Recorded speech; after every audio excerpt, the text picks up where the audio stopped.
like we've got a couple people probably still joining us, so we'll get ready in just a minute here. But everyone who is here, thank you so much for joining us today. I'm Steph Sheeney. I'm one of the advisory board members on the New England Fed.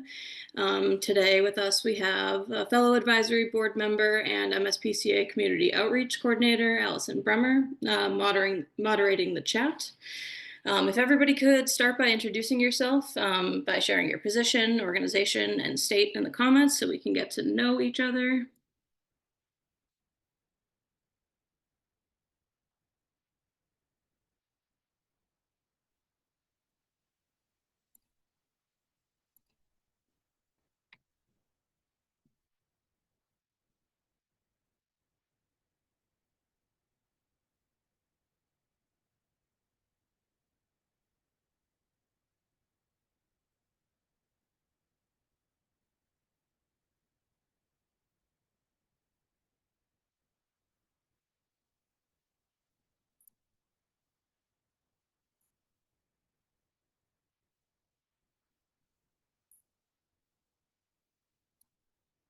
We've got a bunch of ARL.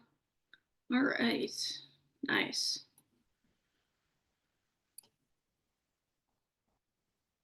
Okay. I'd like to take a second to thank our webinar sponsors, ASPCA, HSUS, MSPCA, and VCA. And a big thank you to our possum partners, Save One Soul Animal Rescue. Please save the date for our upcoming webinars. Our next one will be in January 8th. That'll be innovative programs, Pause to Adopt, and Dogs on Demand. That will be coming from Maui Humane Society. And then in February, we have Compassion Fatigue, the Foundations, with the lovely Jessica Dolce. And then we do have our conference coming up. That'll be March 24th to 26th, and that is at the Boston Marriott Burlington in Massachusetts.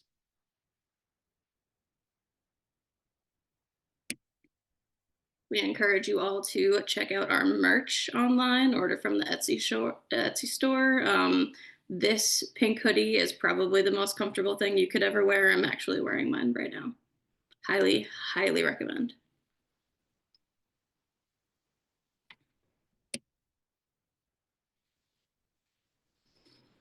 Okay, now what you guys are all actually here for.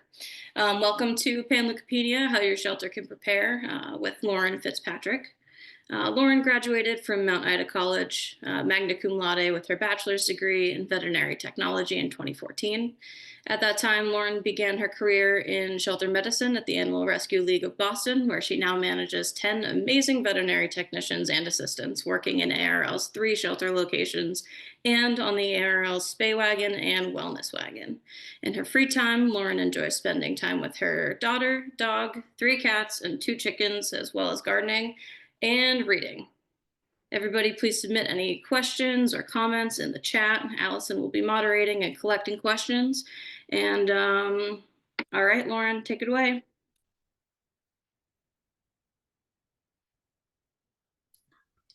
Hi, everybody. Can you hear me? Yep. Okay, great. All right, so we'll dive right into Panleukopenia, also known as feline parvovirus. You might hear me call it that today. Either panleukopenia, parvo. So how you can prepare and prevent. So my name's Lauren. I work at ARL Boston, and I have been there for the past 10 years. Within the past 10 years or so, I have seen my fair share of panleuk, like so many of us have, unfortunately. So we'll just go over the protocols that my shelter follows, as well as some new studies and some cases to review. And that is my cat, Holly. Okay. Lauren, I don't know that you... Oh, never mind. Sorry, go ahead. Sorry. This is good. Okay.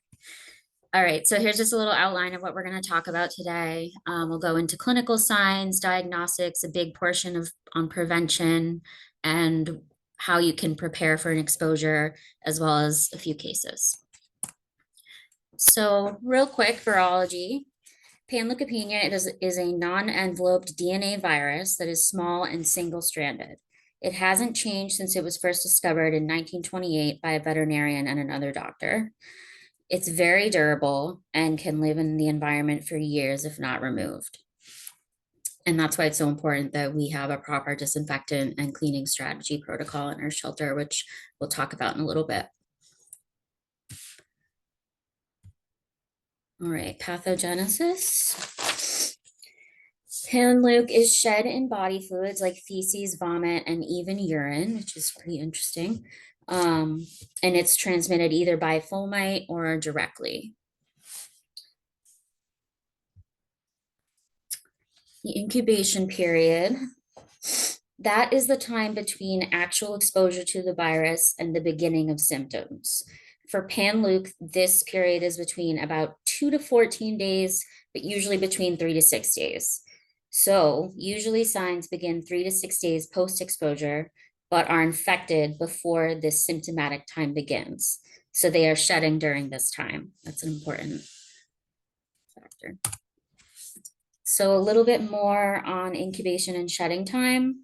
You can see with this graph from the ASPCA, day 0 would be the exposure, where that little star is.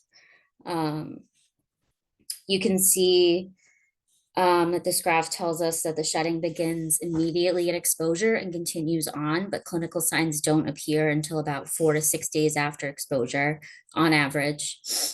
This is one reason why this virus is so deadly. An animal may be asymptomatic, but shedding and spreading the disease to your population. All right, so where does it come from? Where do they get it?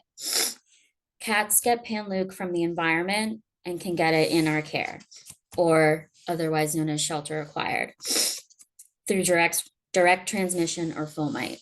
So shelter acquired is the animal exposed to the virus in our care or after intake into the shelter or foster home. And usually this will occur by fomite.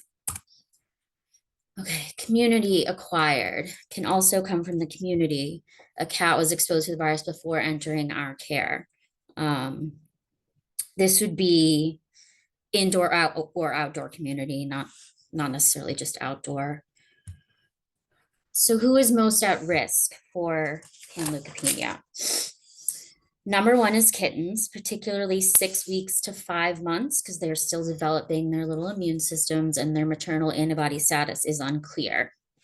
However, any animal, regardless of age and health status, is at risk. So clinical signs, some memorable pictures. We have lethargy, vomiting, diarrhea, fever, anorexia, and sudden death. And I wanted to highlight sudden death because sometimes that is the first sign that we see of an outbreak. So some interesting statistics. There's a decade-old study done that tracked a small number of panleukopenia positive cats in an animal shelter. This study was published by the Journal of Feline Medicine and Surgery in 2014. What's interesting about this is the findings revealed that less than 40% of cats had GI signs like vomiting or diarrhea. Only about 50% of the cats were anorexic. And the clinical sign seen most commonly was actually a fever. And that's not something that I feel like we usually look for right away for panleukopenia. Usually we're looking for those GI signs and the anorexia. So a little overview of the clinical signs. These signs can be very vague. Things like GI upset and anorexia are common in the shelter, and it may be difficult to identify a cause. And remember that clinical signs start typically 3 or more days post-exposure, and not all have vomiting or diarrhea.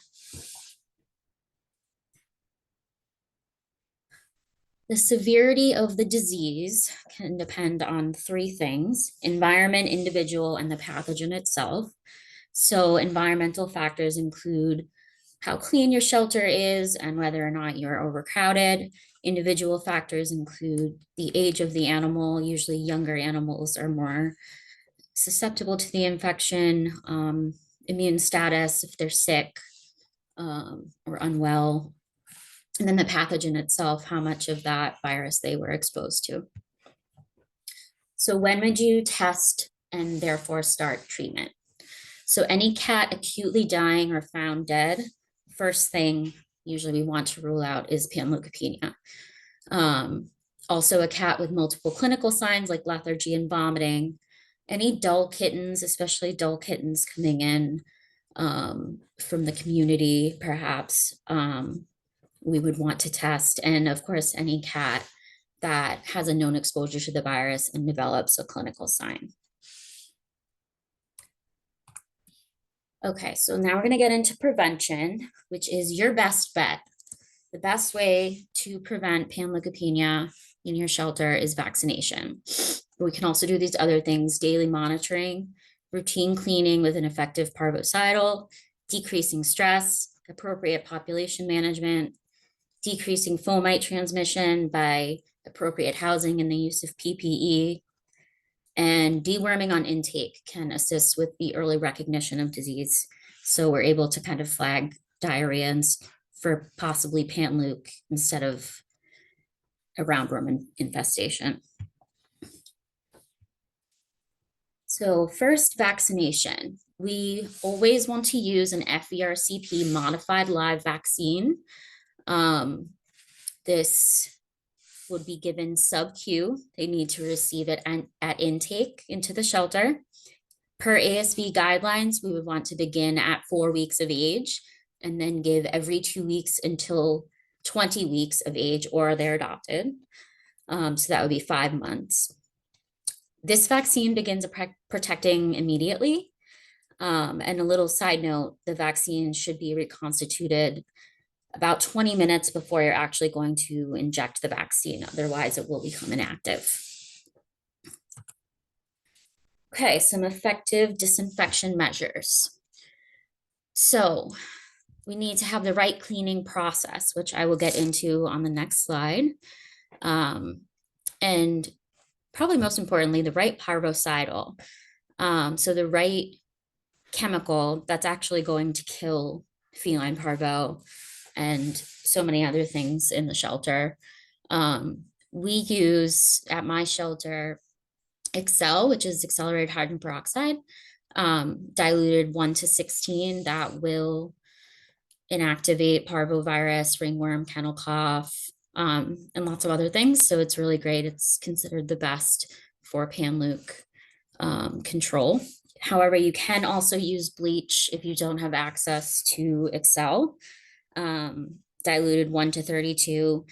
It must be applied to already clean surface, and it's really not recommended. And also things like Rocal, trifectant, quaternary ammonium compounds or disinfectants are not effective against parvovirus. Okay, so the steps to actually disinfecting your shelter. So cleaning would be removal of virus from the surface of the cage, for example. Then you need to actually disinfect. So sanitize the surface. You need to use the appropriate disinfectant, which we just talked about, at the appropriate dilution, and make sure that you're doing the appropriate contact time. So however much time that chemical needs to inactivate the virus. And then recent studies have shown how important it is to actually dry the kennel too after, which I thought was pretty interesting. Parvovirus loves wet environments. Okay, PPE. So just in your usual shelter, when you don't have an outbreak, gloves should be being worn by all staff, all volunteers that are handling animals, handling litter boxes, handling dirty kennels with healthy animals or not healthy animals, and should be changing gloves between kennels, between animals. The purpose of this is to stop fomites, and you should consider changing your outerwear between rooms and populations just to, again, kind of keep that risk of exposure to other parts of your shelter as little as possible. If you have a panleukopenia positive animal in your shelter that you're treating, you want to wear full Tyvek, booties, and gloves. Usually you have your hair in a hairnet too to kind of keep it out of your face. Okay, and then daily monitoring is another great way to prevent an outbreak of panleukopenia in your shelter. Daily rounds in the shelter are crucial for monitoring animal health. Ideally, trained staff or the shelter manager and the veterinary team would be doing daily rounds. This is a great way to monitor an animal's activity, their appetite, whether or not they have any GI signs. And if you're unable to do this or not able to perform rounds every day, something really helpful is daily monitoring sheets on each kennel for staff or volunteers who are cleaning daily to use. So population management is another really important factor in preventing panleukopenia. You want to decrease your length of stay. This will decrease stress and disease transmission and any potential exposure to animals in the shelter. Also consider releasing cats that are overall healthy and have a good return option. Release under-socialized and community cats after TNR. And of course, utilize foster homes to keep high-risk animals out of the shelter, like kittens and perhaps other immunocompromised animals. So what do you do if your population is exposed? You have a panleukopenia positive cat in your shelter and it's time to panic, but don't panic. So it's a reportable disease in Massachusetts. I was trying to look at other states in New England and I couldn't find much information, but it appears that in other states in New England, it is a reportable disease, but it definitely is in Massachusetts. So if anybody has any information on that, that'd be great to share at the end. You want to determine your ability to isolate and attempt treatment, and also determine whether or not you need to euthanize or transfer the animal for appropriate care if you have that option. Have a protocol in place. So you want to consider the segment and history of each cat to determine their isolation or quarantine status. You want to make sure that you have veterinary support.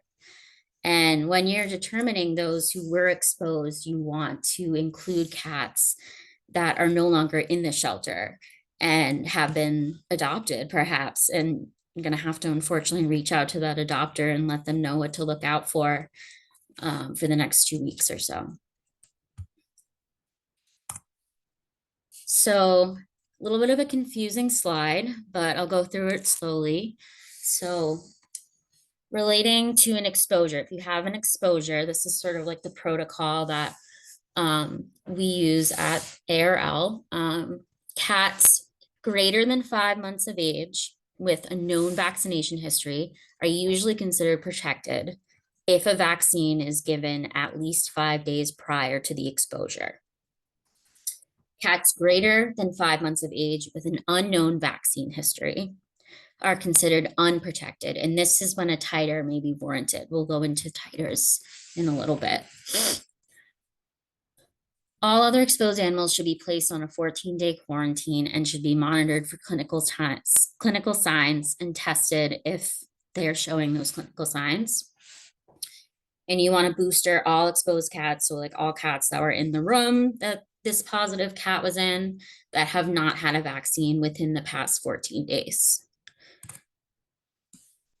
All right, we'll go over some diagnostics, both in-house and one that you can send out. The most common one that we use is an ELISA snap test from IDEXX. You can use feces, you can just do a direct rectal swab, you can even do an oral swab and swab vomit. And what about false positives? This is something that we're always worried about. If something comes up positive, it's in the back of our mind. In the research that I've done, I've found only 0 to 6% of cases were a false positive, and they confirm that with PCR. And this is PCR. So PCR stands for polymerase chain reaction. It detects the actual DNA of the virus. Some downsides to it are it is expensive. It can take a few days for results, and sometimes every minute counts. And false positives in vaccinated cats are common, especially if they've had a vaccine over 24 hours before the PCR is taken. And this is really only recommended if a cat is coming up negative on SNAP, but there's a strong suspicion of feline parvovirus. Something else you can do in-house is a CVC or blood smear. So this is a definitive for panleukopenia. Panleukopenia or leukopenia stands for a decrease in white blood cells.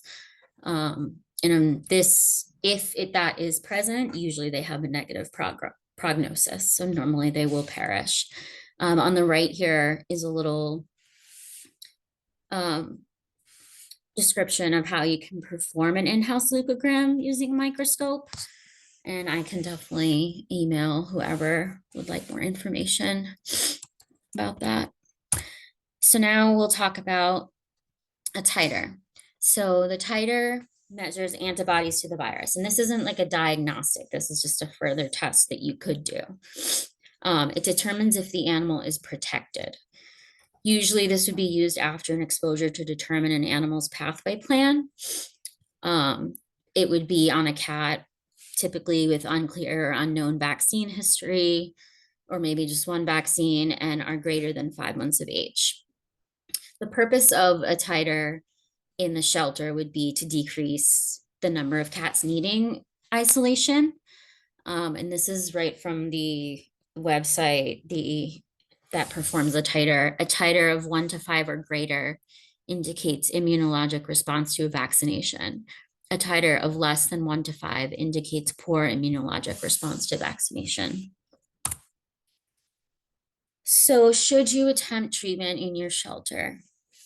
You need to ask yourself, do I have the resources? Do you have a relationship with a veterinarian or a veterinary team? Do you have your own veterinary team of staff? Do you have trained staff that can perform the treatments and enough staff? Supportive care resources. Do you have a space to isolate, proper disinfecting protocols, and PPE?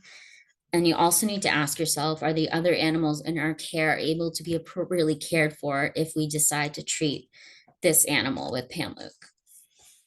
And a really great resource is Maddie's Fund and ASPCA Pro resource assessment tools. They can help you figure out whether or not this is something that you think you can take on in your shelter, treating Panleuk. So death rate statistics. Previous studies have shown a 90% death rate for feline parvovirus. This may be due to lack of supportive care, but who knows? More recent studies show a 30 to 70% death rate with treatment. Kittens are more likely to not survive, as well as underweight or sickly animals. In per acute cases, so cases that just are very severe and pop up very quickly, there is 100% death rate. One study did show an 80% survival rate with aggressive supportive care. So this is what you'll want to have in your bag for supportive care. Fluids, antiemetics like Serenia, anti-nausea medications like ondansetron, B12 injectable. That is a vitamin that aids in digestion and helps form healthy red blood cells and just overall very good for the GI tract and the body. A broad spectrum antibiotic to prevent sepsis. You want to consider syringe feeding with a high calorie food like AD if the animal is not eating and if they're well enough to swallow and eat. But avoid oral routes for medications because most of the time they are vomiting and we want to prevent any reason for them to be nauseous to get them back to eating. And another important part of the supportive care is to have trained staff or veterinary team that is able to monitor the progress or regression of each cat. So something that's really exciting that I found is this monoclonal antibody treatment. So there's a newly developed drug, I guess you could call it, is antibodies of the canine parvovirus. This is not approved for cats, but it is direct antibodies against the the parvovirus, canine parvovirus. It's not approved for cats, but is used off-label puppy dosing by the sub-Q route in cats. However, it is expensive. It works by binding to and disabling the virus, just like an antibody. And this is something that has been talked about for future prevention for kittens that were exposed to panleukopenia, known exposure, but have little to no vaccine history. So let me find. So this is also a pretty interesting study that I read about. I will have a resources slide at the end of this that will provide you with the name of the paper for this study, but basically there was a small study done where you can take serum from a protected vaccinated dog or cat and then inject that sub-Q or IP into an unprotected animal. This would typically be used in exposed, unvaccinated, unprotected kittens. And the donors would need to be examined, healthy, and definitely be combo negative. So euthanasia is definitely still warranted at times with panleukopenia. You must have the appropriate resources to adequately treat cats to prevent further suffering of the individual, as well as isolate from the rest of the population to prevent transmission to the rest of your population. And even with the proper resources and space, euthanasia may still be the best option for your population health or your individual's quality of life. So we'll get into cases now. These are all real cases that I saw at my shelter this year. I think it was this year or last year. So we'll get right in to Charlotte. Charlotte was an 8-week-old kitten. When she came in, she was 1 pound, and she was originally a stray caught in a community in Massachusetts. So this is Charlotte's timeline from when we met to when she left. July 30th, she was brought into the shelter. At that point, she was vaccinated for distemper, FVRCP, and dewormed. That same day, she had an exam, and on that exam, she was found to be emaciated and dehydrated. Thankfully, she was sent to foster and was doing okay for a couple of days, but then had one episode of vomit and was not eating great. At that point, we tested her for parvo, which it came up positive. And then 2 days later, continuing her time in foster, she had lost some weight, was lethargic, still not eating and having vomiting and diarrhea. And unfortunately, she was found deceased that evening. So looking at her timeline, we can assume that she got the Panleuk from the community, so a community acquired infection. And just looking back, perhaps we could have tested her on intake or euthanized the morning of August 4th, for example. So just trying to learn from every case is a great way to look at things. So next we have Lottery, the cat named Lottery. He was a 1-year-old neutered male, a hefty guy, 12 pounds.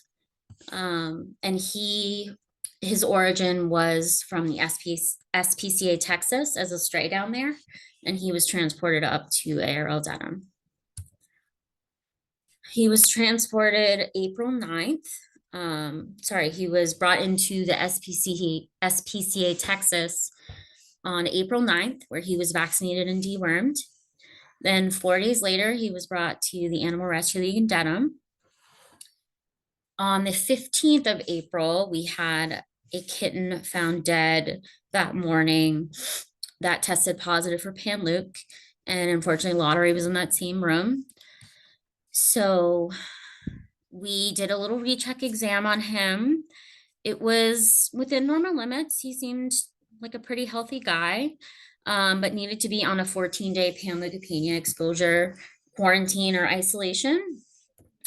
So looking at each individual animal and determining his plan, we had to consider he only had one vaccine administered about 5 days prior to the diagnosis of an infected kitten. So he was probably exposed before then. Was he protected? Unclear. So we did a titer, and it was found that he had poor immunity. He had less than 1.5. So he must remain in isolation. After we did the titer, he had an increase in symptoms, some vomiting and diarrhea in his kennel. He was still testing negative for parvo.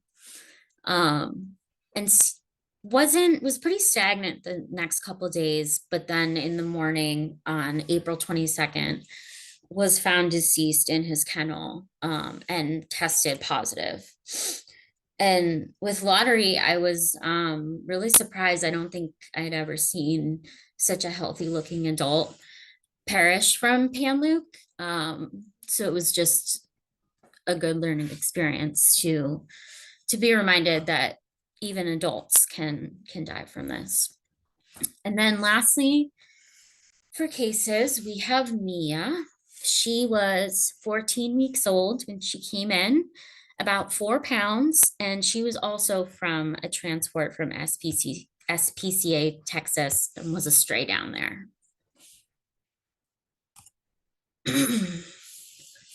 So on July 31st, Mia was brought into the Texas shelter as a stray.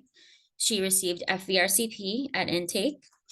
Then while she was in a foster home and waiting for transport, when it was available, she received FVRCP boosters every 2 weeks while she was in Texas.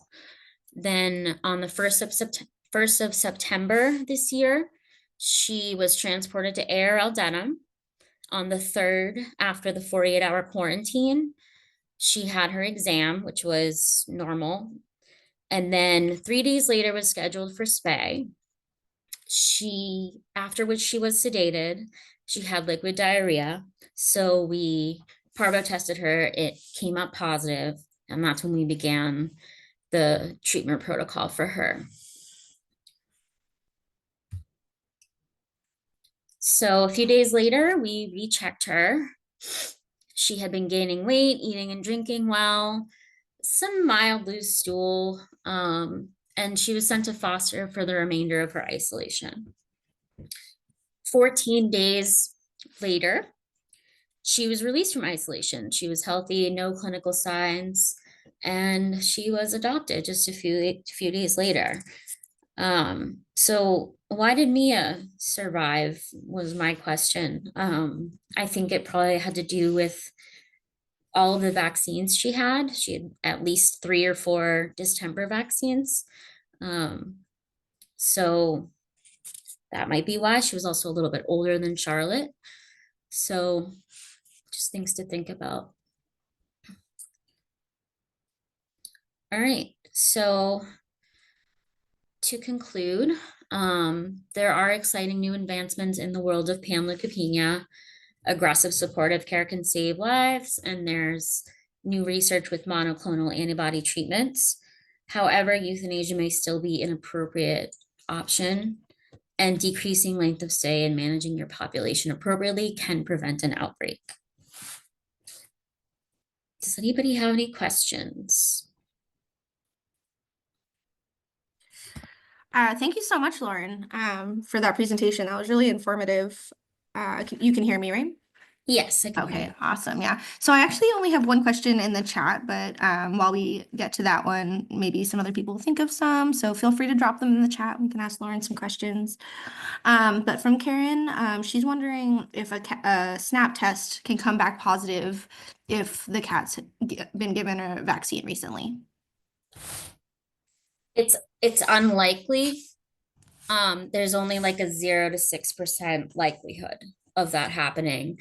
And you can confirm with a PCR, and that would kind of then open more doors. So if the animal is clinical for panleukopenia and is testing positive, you should assume it's a positive.